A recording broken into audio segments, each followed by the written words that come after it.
Alright, so I'm going to do a little video here on reloads. Now, I'm going to do it in two parts. First thing, how to do some reloads better. Very simple, very quick, some tips on how to do it. Second of all, I have a little extra that I add in that you'll tend to notice in a lot of my Dryfire videos. So, jumping right into it, I try to keep reloads like everything in this sport super simple, which means I'm going to eliminate as much unnecessary movement as possible, and I'm going to learn one way to do reloads, right? So first things first, I like to break any new skill or any skill I'm working on, anything like that, into what I call segmented practice. Now, it's not something I've invented by any means. You might be familiar with the term Burkett reloads. If not, familiarize yourself. Burkett reloads are how you get better at reloads, right? Burkett reload is simply breaking the reload into two very important parts. First part, dropping your magazine and presenting the next magazine. Second part, actually finishing the reload, seeing your dot, and pressing the trigger, right? So, first of all, reloads aren't done until you press that trigger. So we're not practicing for any one reload, one crap. I'm not practicing to be the best at Dryfire. As Kenny Power said, I'm not trying to be the best at practice. So what I'm trying to build here is a consistent base of skills where I have a consistent index, something to repeat every single time. And the two things I like to focus on here are, first things first, on a half a second par time, just simply being able to drop my magazine, present my next one to this index, right? So I, like most people, have to break their grip to actually hit the magazine button. I get this question all the time from a lot of my students. How do I prevent that? How do I do a bigger button? You don't.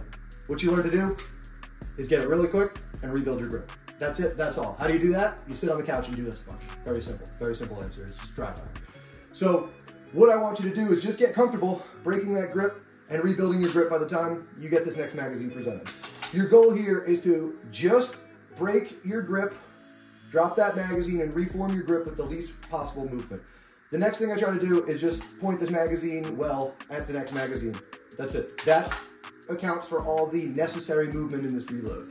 I'm not trying to do any mag flips. I'm not trying to do anything weird. I'm just simply trying to break my grip and point this magazine well at my next magazine. Left hand has a very simple job. Grabbing the magazine nice and high, presenting it to this mag well. Now that brings me to step number 2 here. Step number 2 is what I'm looking for is this corner edge of my mag well. I've got a couple of students that for Dryfire will actually put a little white Sharpie mark in there while they practice reloads, because what they're looking to do is drop their magazine and actually index that corner and see that their magazine is ready to go. Now here's the trick. Once you have this all indexed and you can beat your par-time beep, let's just say it's a half second. In a half second, if I could present this every single time on the par-time beep, you're not going to observe the magazine going in. What your goal is since I already have this visual index, as soon as that half second beep goes off, this is all completed, I'm going to immediately shift my vision, complete the reload, and actually get a sight picture, pull a trigger, whatever my next action may be, right? This eliminates that whole getting caught watching what I'm doing and being a half second behind. But it also increases my accuracy in reloads, in that if I can see this index every single time, I will increase the consistency. I make the reload. Once I see this picture, I get my eyes well up ahead of the gun and I beat my gun out to the target. So am I still eyes in front of gun? Absolutely. The only difference is once my gun's offline, I actually have the job of checking something out. So that'll help you actually build better reloads, right? Burkett reloads are interesting because you could sneak the par time down, and once you can make it to a 0.4 out, well then you have an under 1 second reload. It's pretty impressive, right? Now, I mentioned it, I don't want to be the best reloader in practice. I want to be the best reloader I can be, right? I'm not trying to win any races. I'm not trying to set any like Guinness World Records, right? What I'm trying to do is translate my Dryfire to my live fire. Now, you'll notice something. Every time I do this, there's this little dip, right? There's this little dip. So this is my little bonus to my reloads, right?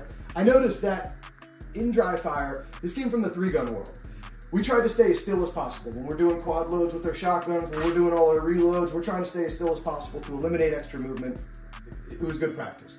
Now, with my pistol, I got really obsessed with staying as still as humanly possible, and I can get smooth at my reloads. It was wonderful, it was great. I was getting frustrated in big field courses in any kind of actual match where I had to do a reload, and I noticed something. Because we don't reload standing still if you do your job right. Now, there are a couple classifiers, and I'm not a big classifier chaser. If your reload's there, your reload's there. But other than those little reloads, or those little instances in classifiers, you're moving and you're reloading if you're doing this game correctly, or if you're shooting in general correctly.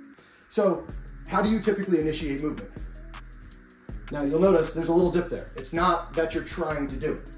It's just how you move, right? I move left, there's a dip. I move right, there's a dip. If I turn around, there's a dip. So I started to incorporate that into my reload. I realized that if I could just do that dip and finish the reload, well, that is the same thing as if I was doing my reload and then getting back into position. Now, we do try to stay on the same level if you're doing your job correctly. I can hear the people already. You stay level, you stay level. Well, when you move, there's these little movements, right? There's these little micro movements. If I could be a robot, I would.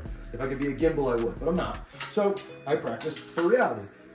What I'm gonna do is just that tiny little dip so that if I ever have to do that movement, it'll work. So I'm gonna splice in a compilation of videos right here, both dry and live fire, of how this works.